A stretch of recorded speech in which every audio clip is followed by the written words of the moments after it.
Raquel Pennington, how are you? I'm good. How are you? Good, thanks. It's your first time being on Empire Universe Media, so welcome. Yeah, thanks for having me. So first off, I gotta respect the new do. What would you do this time? Ah, can you see it? I love it. Honestly, at first, the first time I saw the post, I thought you got a tattoo, almost like a Kevin Lee thing going on. So, No, I got into the sport. I think I'm coming up on close to 14 years now.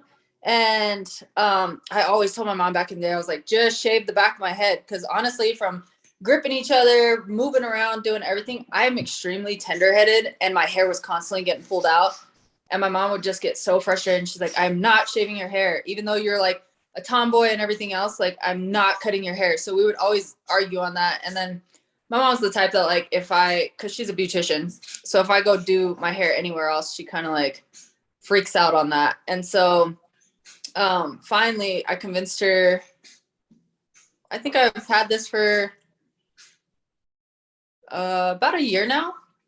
And I finally convinced her, and it's been the best thing ever. So now I just have fun, like when I'm getting ready to go on a fight week, putting designs in it or something. And then just like today, I was like, I feel like sitting there and just kind of getting pampered because it's kind of fun. So you guys getting your hair cut and whatnot, I get to understand how, like, it's just such a fresh feeling all the time, as opposed to us girls.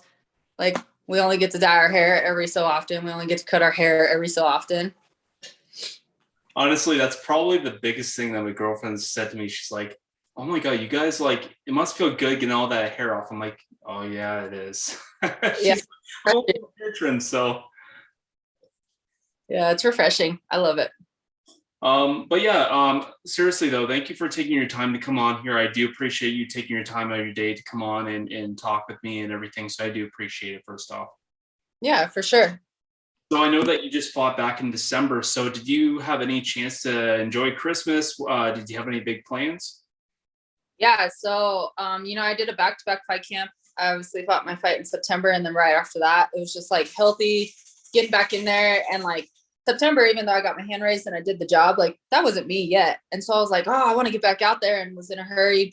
And I jumped into a second camp, and then midway through camp, I was like, why did I do this to myself? Because it's just, camp is a lot.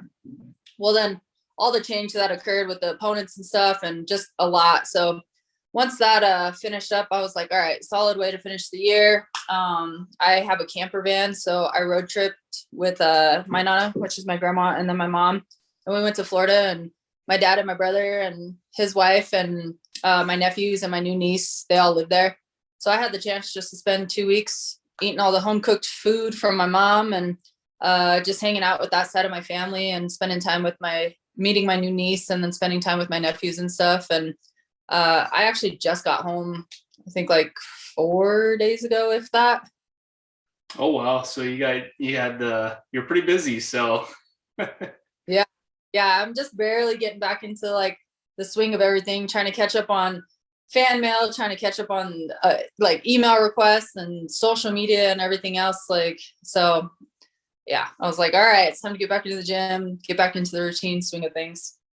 now, did you have any injuries coming out of your last fight, or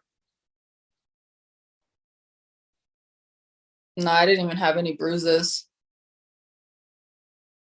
so nothing? Like I mean, like I just every fighter I pretty much have talked to, every fight after I've talked to them after a fight, they're like, yeah, I gotta like, oh, I gotta get this all fixed up. I gotta go look at it, and so it's nice to hear one fighter I'm talking to right now doesn't have any injuries, good to go. I mean, like, Yeah. Yeah. My last two fights, I mean, I've been perfectly healthy. My fight in September, I had a couple bruises. This last fight, I mean, I actually had one bruise. She had that nice left hook that pretty much woke me up. And I was like, all right, let's fight.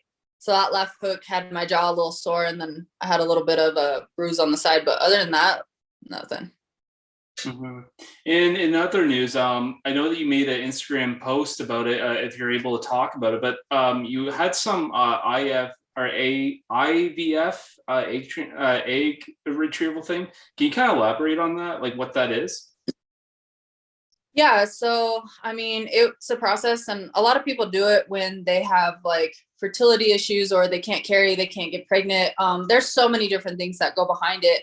And for me, I want a family, I want kids, and growing up and being a female, I've always wanted to carry and have my own family and stuff. But then I did go through a phase where I was like, I don't necessarily want to carry, and it started freaking me out. So I always said that I wanted my partner to carry, but I wanted my own biological kids as well. So I originally wanted to do the egg retrieval, get my eggs retrieved, and then create the embryos. And then when we were ready, my partner can carry and have the baby. But I went through the whole process, and it's a really unique process, and just seeing the things that it did to my body and all the hormones and just the overall experience. I think it honestly, like, it brought out the girliest side in me, and it brought out just like a lot of different emotions. And it just showed me, that like at some point I want to carry. I feel like right now I finally got my health under control, and I'm getting back into the groove with fighting, and I hit my prime. So I want to at least give myself 2022.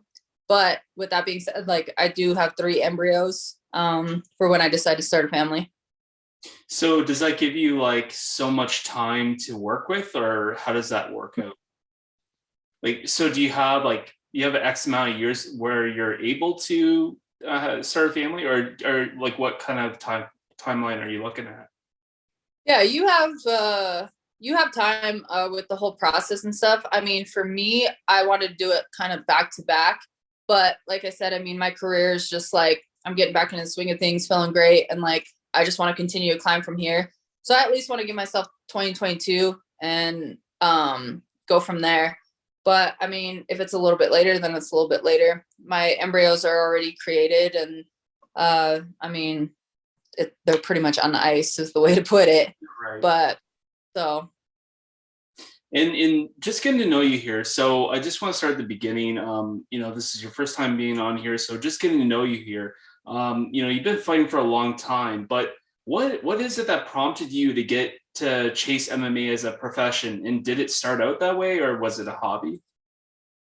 no, it started out as like, honestly, it started out as rehab. I broke my back snowboarding. I was going through actual rehab, and I was back in the gym just trying to get back in shape.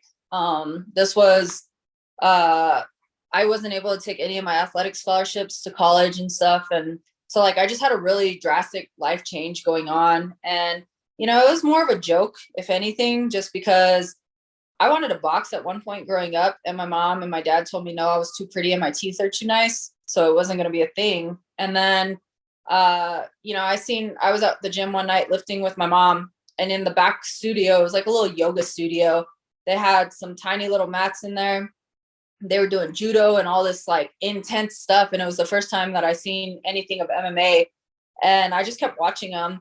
I told my mom, I was like, I'm gonna go do that. I think she just thought it'd be something good for me to get motivated and to like focus on instead of just being all down and out. So I went in and I talked to the coach, and he was just like, yeah, come in tomorrow. And I went in there, and my first training session ever was sparring. And so, I mean, I kind of got a feel for it all and was just like, oh, I like this. And I'm the type of person that I love challenges. It doesn't matter how good you get at MMA, there's always going to be a challenge. So it kind of really just pulled me in. And I discovered I was good at it. 4 months later, I fought my first fight, and now here I am. No, here you are. It's interesting. I just had Eric Gonzalez on, and his story almost lined up the same as yours.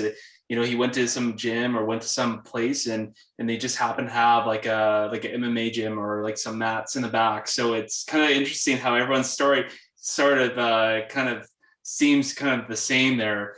And then like looking at yourself, like your pro debut in 2012, at what point did you know that you were ready for that pro scene? Um, I fought 8 amateur fights, and I was extremely successful in my amateur career. And then it was just like, why not go pro? Like, might as well get paid for what I'm doing was kind of the thing. And my coach was just like, you should go pro. And back in the day, I feel like they kind of like rushed everybody to go pro back then. So they originally told me to like, they kept trying to say let's go pro, and I'm the one that wanted to extend my amateur career.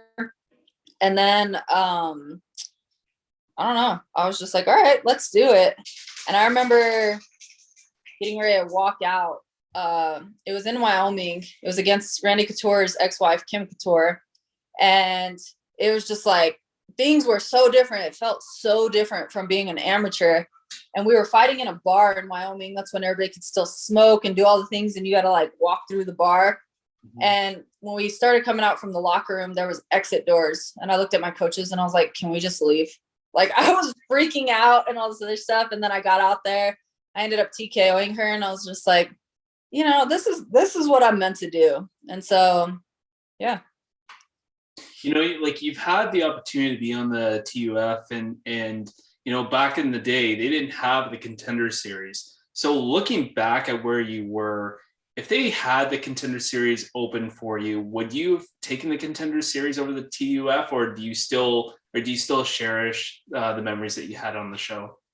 No, I like TUF. I like the way that it's like the whole concept of it. I feel like it gives the world a chance to meet people instead of just athletes. Like, you get to see who somebody is. And I mean, of course, TV could portray you however they want. And sometimes, like with me, and at that time, you know, they were just like, there was some stuff going on in some of the people's personal life. And, you know, they had people who were kind of suicidal and all this other stuff and about being gay and just didn't want to be open. So we got asked like, hey, is there anybody here who's willing to be open? And so I shared my story, and that's kind of all they focus on with me.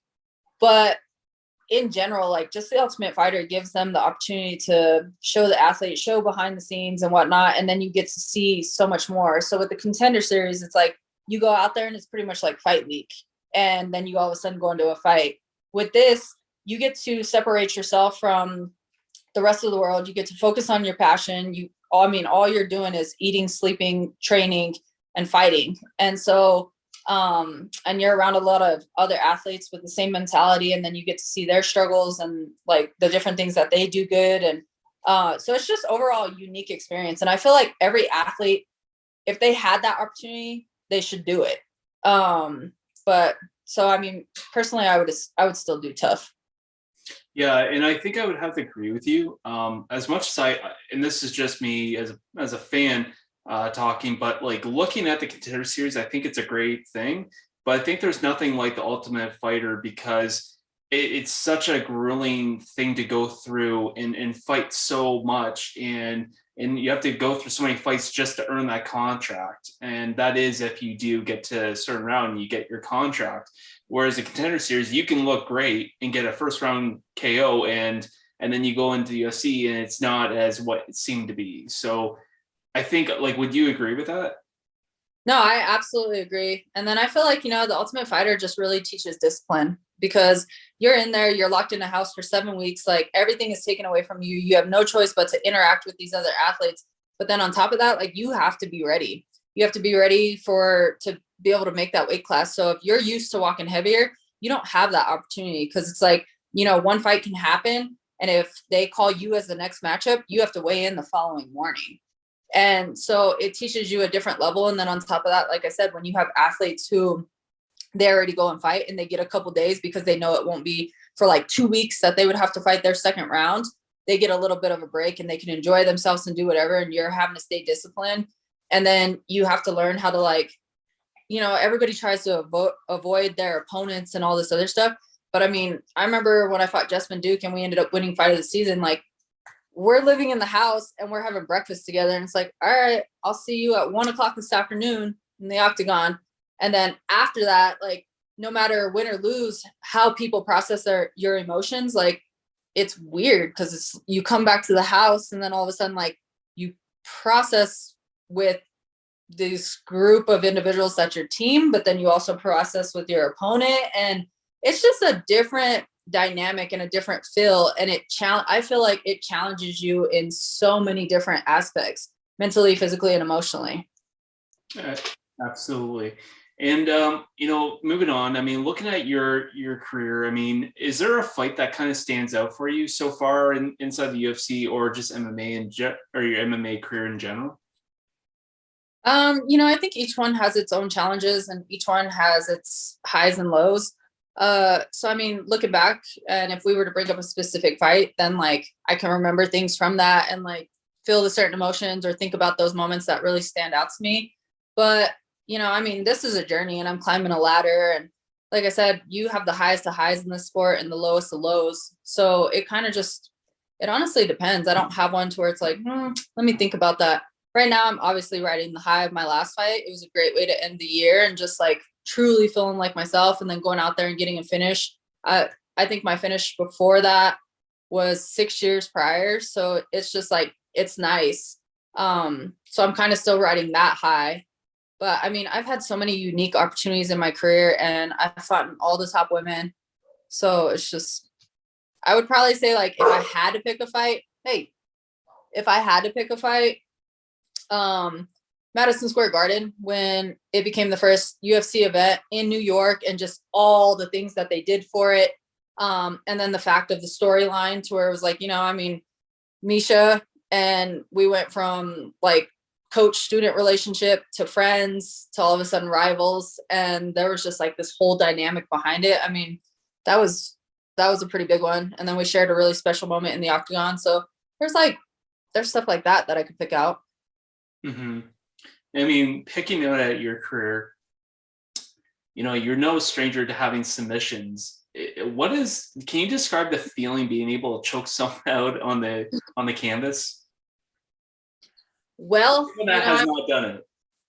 overall fighting in general is a serious adrenaline rush. It brings a different type of emotion to you. I mean, walking out to that octagon is, I can't even explain those emotions. It is scary. It's honestly scary, but then at the same time, it's so like thrilling. And then like you're so passionate about this and you're excited.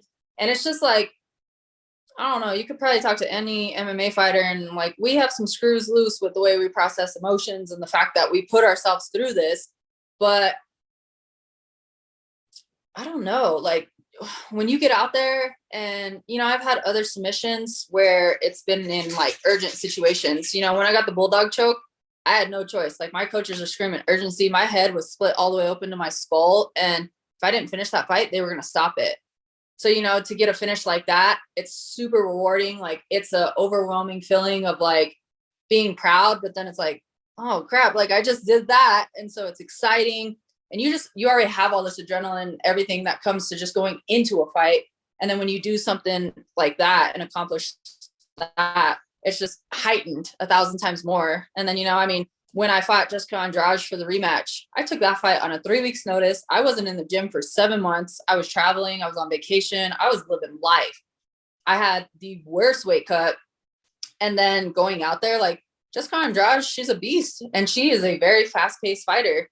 So our fight was extremely fast paced. And it was kind of one of those things to where by the end of that second round, like I was praying that I was about to snatch her up and she was going to put herself in a bad position or somebody was like, I was going to knock her out or something was happening for me to get my hand raised. Because honestly, if we would have went in that third round, my cardio was just rough. So then there's like that experience. And then there's this one to where, you know, I just had a great overall camp. And, you know, I'm thankful that Macy stepped up to the plate. I got to experience fighting at 145 and Macy still at 145 was a lot bigger than me, but I just felt like a powerhouse. And, you know, I just felt really confident in everything that I had to offer. And I was already determined before the fight even started that it wasn't going to go to the third round or it wasn't going to go to the judges. So, you know, I mean, it was just like to set a goal and then all of a sudden to accomplishment. I mean, how rewarding is that, you know? Absolutely. I mean, talking about that fight in your post-fight interview, I mean, you talked about feeling yourself again after that fight. I mean, can you elaborate on that? So it's been a rough since 2016 after I fought Misha. I went into the fight with Misha with a torn right shoulder and a torn bicep. So I had to have total reconstruction in my right arm. And then I ended up with right wrist surgery. And then I had a mouth surgery and all kinds of stuff. So I was recovering from 3 major surgeries. And then during that time, I developed hypothyroidism. And, you know, being an athlete, I'm super in sync with my body and I always have been. And the fact that like I wasn't in sync with my body anymore, and no matter what I tried and what I was doing, I was gaining weight. I was at the biggest I've ever been, didn't understand what was going on. Then I was having really rough recoveries. I learned that I developed scar tissue on a whole new level. Like, it is insane how fast I developed scar tissue. So I had some really brutal recoveries, and just it was just like one beating after another. And then all of a sudden, when it felt like I can get back, and they were like, hey, here's the world title shot, and that's the biggest profile fight of my career. And I was like, can I have something different right now to get back to it? But UFC was pretty pushy on that. And of course, you don't want to turn down a world title fight. So then I like sign up for that. And then all of a sudden I break my leg and I have absolute nerve damage and all this stuff. And then I have another setback. And then I rush myself back after that to get into this world title fight. And it was just it was like this for me. And every time that I came down, I went lower and lower, and just it didn't matter. Like, it didn't matter what I was doing. And I felt like I was like losing myself as a person. I felt like I was losing myself as an athlete. And so it was pretty heavy during that time. And now it's like, like, I'm finally back in sync with my body. My body's cooperating. Like, I feel healthy again, mentally, physically, and emotionally. I have gotten my weight down to where I'm healthy again. Like,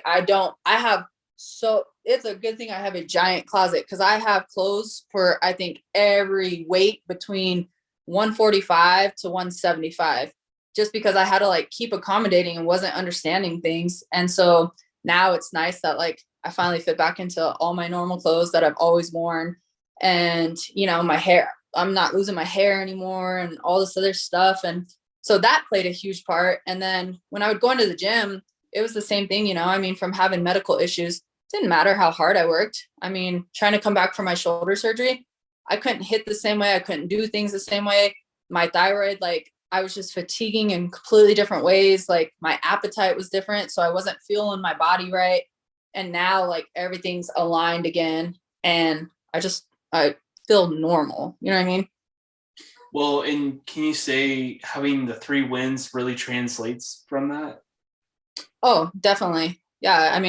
When it's kind of one of those things to where if your head and your heart ain't right, it doesn't matter the work that you're putting in, it's going to show in your performance. Mm-hmm. So now it's like my head and my heart are right, and I'm still putting in all this hard quality work, and now everything's aligned and it's showing in my performance. And you've had 3 fights and you won all 3 of them in a row. Looking at, you've already said you're open to bantamweight or featherweight now that you fought at featherweight. With the bantamweights, there's a lot of fights that are kind of booked at the moment. So if they were to offer you a fight at featherweight and say it might be a fight for like the title contention, Amanda Nunes is still a champion up there. So would you be open to that? Absolutely. I love challenges. It doesn't matter who it is. Honestly, it doesn't matter the weight classes. I've always been naturally strong, and then to actually fight somebody, and I feel like I fought a pretty huge person at the time, and just like I said, I feel like I pretty much like manhandled her. And so I'm confident in whichever division, and I love the competition at 135. Obviously that's the bigger division with things. And but I want to climb. My goal is to get another world title shot, and whether that's getting that experience back at 145 and doing it, and then working my way again in the 135, or getting it at 135 and then all of a sudden having that chance at 145 too. Like, it doesn't matter. Well, you've had a chance to fight Amanda Nunes. Looking back at her fight when she lost the title, do you feel like what you witnessed was the same Amanda fighting that night? Was the same Amanda that you fought in, during your fight with her? Absolutely not. Amanda's done great things, and I have nothing but good things to say about her. And we started the sport around the same time, and we've always been friends through it. And that's what happens when you build relationships in the sport. You become friends, and then you take that chance on having to fight each other. So just to watch her and stuff, and when we fought, everybody's not invincible. They're human beings, and they can be beat. But I feel like just watching Amanda, watching her demeanor, watching she's been so quiet, which doesn't mean a whole lot, but then at the same time, knowing the person that she is, and then seeing you could tell that she's happy and she's so family oriented and she's a great mom and all this other stuff. But like, there was just kind of that stuff behind the scenes that I feel like in fight week was just so different. And I wanted to believe different because of the experience that I've had with Julianna and like all this other stuff. Like, I didn't want Julianna to be that one person who took that from her. Obviously, I wanted it to be me. But, you know, I always said that, like, if you take Amanda into an emotional state, just the way that Julianna did, that's what's going to happen. So to watch Julianna actually do it, but I mean, you can see from like interviews and all this other stuff. And me and my sports psychologist were actually talking about this just as people, because I'm very into psychology and stuff too. Like, she just seemed off. And so, you know, my coach was like, obviously everybody knew that I was rooting for Amanda. And my coach was like, all right, well, I guess I'll take Julianna, because we're always betting each other on fights just for fun and push-ups and different things. And I was just like, you know what? Like, I felt in my heart that Julianna was going to win, but I was like, I'm going to bet you 1,000 push-ups. If Julianna wins, I've got 1,000 push-ups. And now here I am. I got 1,000 push-ups starting tomorrow. Well, and the thing is, I think it's safe to say a lot of people after the fight, again, you're going to have the fans and the casuals, they're going to fight over Instagram and social media and say, oh, well, you're just saying that. You're just mad that she lost. But I think a lot of people are explaining, no, like, she just didn't look right in the fight right from the beginning. Like, the first round, I mean, there's no doubt she dominated, but even in the second round, she was just throwing for the fence. And I'm not too sure what, like, it just seemed like, why was she doing what she was doing? And a lot of people believe that she broke her ribs in that first round and she gassed out, but Amanda can go 5 rounds and throw haymakers for 5 rounds. So there was a lot of things I think from a fan perspective as well that I seen that I just didn't seem right with her. So from a personal perspective, you know, and being an athlete, like, it's just kind of one of those things. When you fight with emotion, you're naturally going to gas out. And people don't realize that. Like, adrenaline is a big thing, and you can have adrenaline dumps that will all of a sudden gas you. Like, there's so many things that play a part. And like I was saying earlier, you know, it's a super physical sport, but I say that it's 90% mental and 10% physical. And, you know, she came out and she did some interviews and she talked about things, and there was more stuff going on in her gym and whatever behind the scenes that's going to play a part. It's not one of these things where you just pick whoever to go coach you and do whatever. Like, you've built this career for you. This is your journey, and you have people that you trust along the way. So if things are off, it's going to play a part in that. If, you know what I mean? Like, there's so many things that have to be lined up before walking into that octagon. And then, like I said, Julianna just kind of took her into that deep water and got her to fight out of emotion where she was swinging for the fence. And that's naturally going to gas somebody. And then, of course, when you're gassed and somebody wraps their arms around your face, like that, it's going to suck the life out of you. And they're like, oh, she just gave up. Like, no, anybody who's in the sport or who does jujitsu or does anything, like, you're going to know what it feels like. So, you know, and you've made your feelings known towards Pena. I mean, but at the same time, having Amanda and Nunes lose though, and having someone else take that title, do you feel that has done a lot for women's MMA, and especially inside the UFC, someone becoming the new champion, showing that a champion can be dethroned? well, I mean, it's the same thing. Rhonda, she was a champion for a while, and then all of a sudden, like, Holly dethroned her. Like, it's one of those things to where people continuously put people on a pedestal, and at the end of the day, like, we're human beings. Everybody can be beaten. Like, nobody there is invincible. Are they doing great things for themselves, and are they consistently defending and whatever? Yeah, but that day is always going to come. It doesn't matter. It's always going to come. And so, you know, that's just exactly what happened. I feel like it definitely stirred up the 135 division and gave more opportunity and gave like different fight matchups and stuff, which is always nice. I mean, at the end of the day, they're still going to rematch. But I just feel like it gave that stir into the 135 division to make it a little bit more exciting. And, you know, as far as Julianna, like, yeah, I've voiced my opinion about her and stuff. And it's just kind of one of those things to where, you know, there's people in this world where we all have people where, you know, I may not be for you and you may not be for me and whatever else, like, our personalities just don't match. And that is absolutely okay. And I felt bad for her on The Ultimate Fighter. I didn't know who this girl was. And just to see how everybody was treating her and acting, I did try to befriend Julianna on The Ultimate Fighter. And then once I got to know behind the scenes, and it was just like so much, and like, she just has this demeanor to her. I finally was just like, hey, like, you and I are those people where our personalities don't match.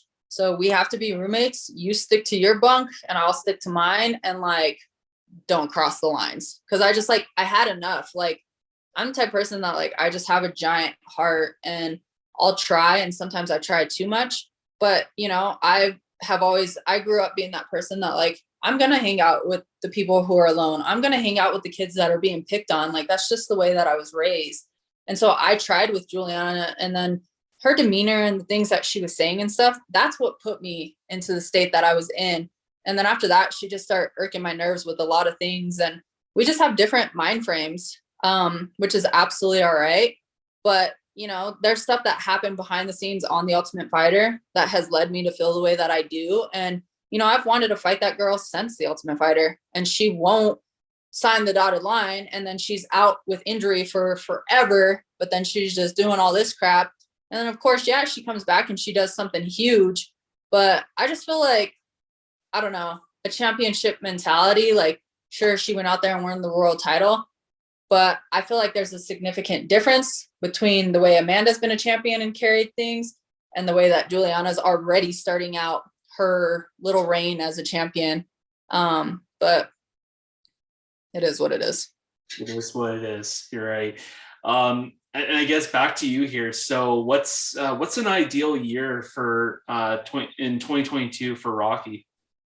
You know, I'm already bugging the matchmakers. I've been bugging them since right after the fight. Actually, I'm like, hey, like, when can we get this going? And they're like, well, hold on, like, we're gonna take some time off. UFC ain't coming back until this past weekend. And I was like, all right, I'll bug you then, because like, I just want to be active. I'm healthy, things are going good and whatnot, and you know, I love looking forward to something. So honestly, 2022, I would love to get a fight like now, and then I would love to get a fight again coming out if I'm healthy 2 months later. And then by the end of 2022, I would love another world title shot. Well, So we shall see what happens, right? And I guess I just want your predictions for this weekend. Are you going to be watching the fights, by the way? honestly, I think like I said, I'm still getting back into the swing of things. And I know this past weekend had fights and I wanted to like tune into that, but I didn't settle down enough. And so I don't even know who's fighting this weekend. Is this the pay-per-view? Yes, it's Ngannou, Gane, and Moreno and Figueiredo. So, All right. Yeah, I'll be tuning in. well, who you? Let me tell you, Francis is a scary dude. Every time I see him, he's such a sweetheart. But he is a giant man. And every time I see him at the Performance Institute and like we go to shake hands, and like it takes both my hands just to fit into his one. And then I've watched him do sports specific testing, and like seeing the power that that guy produces, like he really is scary when it comes to it. And just in general, like them big guys, man, you know, somebody's going to go to sleep every time one of those fights come on. So it stresses me out because it's like, oh, like which one of you guys are going down? But I will say that I think Gane is going to win just because, or yeah. Yeah, Cyril Gane, you got it. Yeah, I'm like, wait a minute. Just because I feel like he's more versatile. I feel like he's a lot more athletic. He moves different. And you know, I mean, he's a powerhouse too. But I just feel like Francis waits for that power shot and does everything. And he's shown more, like he'll go on the ground, he'll do different things and whatnot. And he's definitely an athlete. But I just feel like Gane is gonna like, he's a scary dude too. And he's athletic. And so like that's where I'm placing my bet. Well, and I feel like Gane is kind of what I'm trying to think of the champ before. It's terrible. Miocic is what Miocic should have been. Like, I think him and Miocic sort of have the same idea going on, but he's everything what Miocic should have been, but more. If that makes any sense. No, correct. I agree. And then that being said, there's that co-main, there's Moreno and Figueiredo 3, the trilogy. I mean, last two fights were awesome. So absolutely. You know, it's one of those fights that a fight is a fight. You walk in there and you got a 50% chance. So anybody can win. It doesn't matter.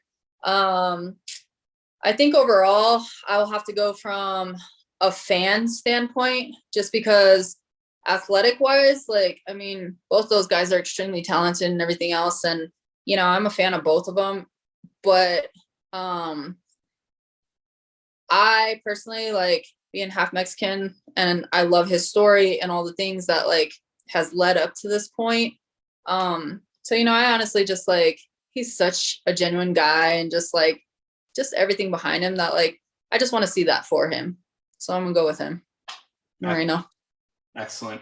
Well, that's it. I appreciate you taking your time again to come on here and talk a little bit about yourself. And I love to have you back on when you have a fight booked.